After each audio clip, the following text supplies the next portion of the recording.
from a strategic standpoint, it's them. Whatever spot I have her touch, they got to hit the right shot. They got to hit the right shot. If I'm having her touch this, you want the drop shot at the short angle. Lindsay, touch the, let's touch the curtain again. I know this is a big baseline, but it's fun. Come on, Lindsay. Almost. Come on back. Come on. Don't let him, right, don't let him walk back. Touch the sideline now. Double sideline. Go, ready, go. It's a terrific workout, man. Terrific workout. All right, that's good. That's good. Post games.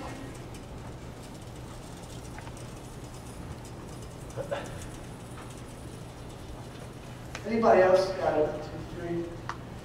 2, 3. 2 other people want to jump in here really quick? If not, it's fine. I can still do it. Anybody? All right, no problem. I'll do it with 3. Scott, you're at the service line. Lindsay, you're at the service line. Rob, you're at the post. We're going to do it with 3 people, so you can just hang out for a second. We're going to do, pardon me? Oh, cool, man. You know what? If you help me, it doesn't help me unless I get somebody else. I got to get somebody else to do it. Cool, man. Thanks. You got it right? I got 1. Let's see. I don't know. It's not my bag. I feel weird going to somebody else's bag. Yeah, dude, that's perfect. All right, Scott and Tony, you're a team. Rob and Matt, you're a team. What's your name? Dan, you're a partner from Lindsay. Nope, you're here. Be careful about this. You're going to be flying back and forth. All right, this is the way. This is a doubles game, guys. Doubles game. It's a great game. I'm just going to hand feed it. You 2 are going to play the point out against this team. Winning team stays. Losing team goes to the post, which means you guys will take the place of the team that just lost. That's it. Now I'll get to pick you out in a second. The game breaks down. You got to tell your players. The game falls apart. It's chaos.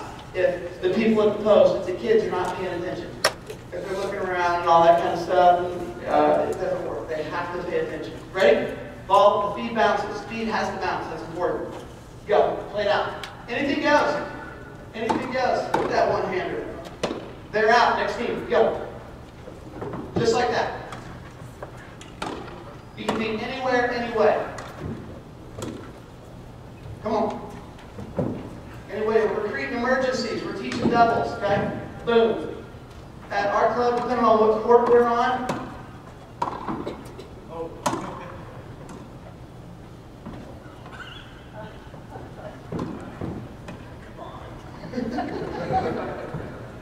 Here we go. Oh. So they're out. Anything. Okay, let's make it real. Let's soup it up. That's fun. That's great. That's more fitness style and emergencies. Now we have one rule that changes the whole game for most kids. These guys are already doing pretty well. Any ball, no tennis ball is allowed to bounce in the service box if you're the offensive team. If you're the offensive team and a tennis ball bounces in the service box, you're out. You lose. This takes a while if you haven't done this, especially with the high school kids. You teach them whether they're offensive or whether they're defensive, because they don't always know right away. And there are neutral situations too. You got it? Any ball bounces in the service box and you're the offensive team, you lose. We got it. Go. Oh, Pete's got to bounce. That's all right. You're still a good person. Cool, dude. Let it bounce, Lindsay. See the footwork she had to do? Remember the first warm-up drill, the name 0, 1, 2, 3? I don't know. Let's see. Watch out for that ball, man. Remember, we never played points with straight balls before. Here we go. Somebody, if you can try, do it wrong. And if you're an offensive team, let a ball bounce in the service box so I can show what that is. He had to. It's a team. He had to. Okay? That's all right to let it bounce. He had to. See, he hit it in the circle. He hit it in the circle. Here we go. Okay, freeze. Don't move. Don't move. This is good. Again, you're not going to get this from a lot of high school kids, at least at first. Right? Depending on what level. These 2 do. They're right up in that. But usually what happens is I feed the ball in and their players are back there. You can't let that happen. That's another rule. They're out. They're out. If I had put that ball to you 2 and you ran back to get it and you 2 stayed back there, you're out. Points over. Okay? You've got to be picky, man. You've got to be really picky about that stuff. Some of you may play the game. I call it attack the fan. I've heard it a million. If you play it, love to run this game. You give them an approach shot.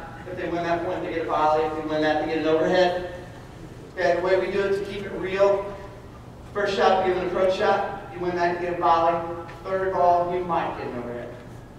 Okay, that's the way we do it, just to keep, we don't want them to know. You might get an overhead. All right, and mix it up again. Okay, I'm moving on to Jedi mind tricks, okay? I'm moving on to, I only need 4 that were here at first. Thanks, it works way better with 6. Thanks. Thank you. Okay, the Jedi mind tricks. One of the things you can do to your players, these work, man, you'll make them mad at first sometimes too.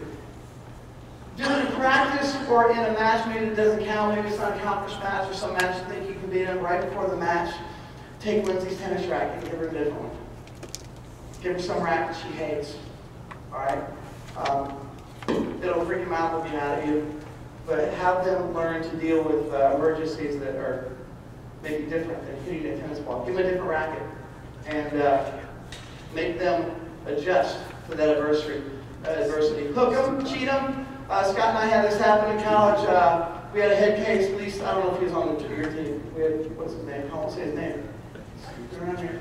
But anyway, coach had me cheating in practice on purpose. I remember I was a freshman, and this guy was, at one point, he ended up being 158 in the world, I think. And he had me cheating in practice on purpose to test him because he was a head case. And it worked. So you get a player, you know, upperclassman, you get a hothead freshman, and have them cheat him in practice. I mean, you'll tell him later. Okay, I wouldn't want to think of Lindsay's a cheater or something like that. I have them hook him on a point that counts. Okay, a point that counts and close the ball and see how they respond. See how they respond, then tell them later. Distract them in the middle of the serve. When you're doing the serve practice, I should have done that earlier. Yell at them.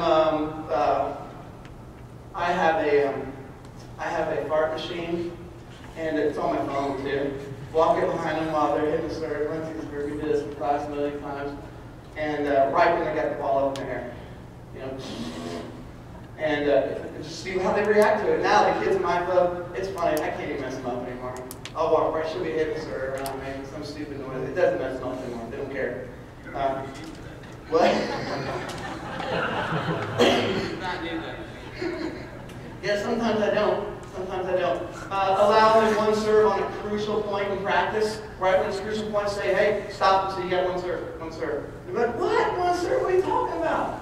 Okay, challenge them. Okay, these tricks, and do it over and over. It won't work one time. You got to do it for a long time. I really feel like being at South Shore, it's taken 2 or 3 years before the players that know our system don't freak out about it anymore. Have players play points in front of the whole rest of the team. At our club, let's say we're doing up and down the river and we're playing for 20, and the kids got 19. They say, I got 19. Everybody stops. Let's say it's an 18-kid class with 4 courts. Everybody stops. They all come down to the court, and they all stand there, and they watch Lindsay play, whoever she's playing. And she knows this match point is 19, and she loses, she goes back to 10, or 0. Sometimes we do that. Okay? Challenge them, man. Challenge them. That's scary when you're hitting the serve and all the kids are standing there. Make them play a style of play they don't want to do. Don't coach them at all for a match. Ignore them completely. Ignore them completely for a match. I mean, you talk to them about it afterwards. See how they respond. See how they deal with the adversity. Don't coach them at all. You'll have parents mad at you. Hey, you see what my kid's doing? Don't tell them what to do. Okay? You're the coach, man. They got to trust you. Play tiebreakers all the time in practice. Play no ad in practice. You ever had gone to a tournament or anything, they got to switch to no ad because of weather or time? Kids hate it. Play no ad in practice. Play tiebreakers in practice.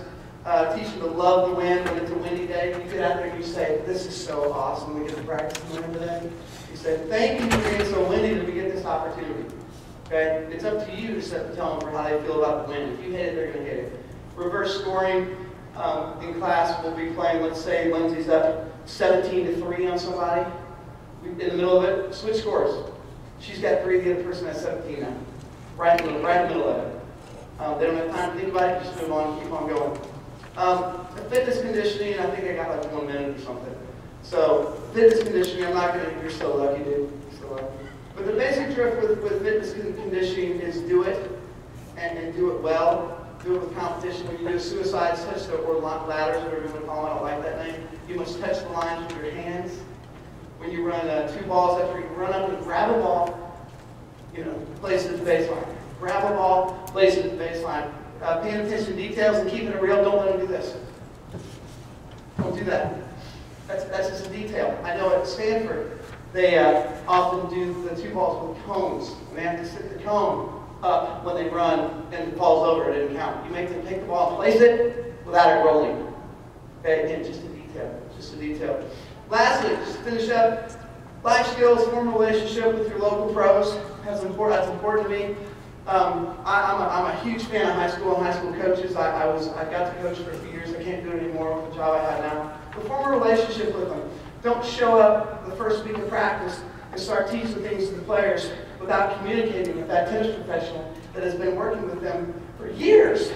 Okay, for years. Please form that relationship. It's great for everybody. It's great for the city. Last thing, have your players do things like thank you cards if people come to the matches. Tell your players if the parents came, if the grandma came, if the teacher came, write a thank you card to that person.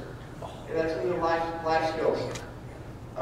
Community service as a team event, only speak encouragement to teammates. And again, I really believe it's a team, and if somebody's late for practice, everybody's rewarded with whatever it is, money, whatever yours is.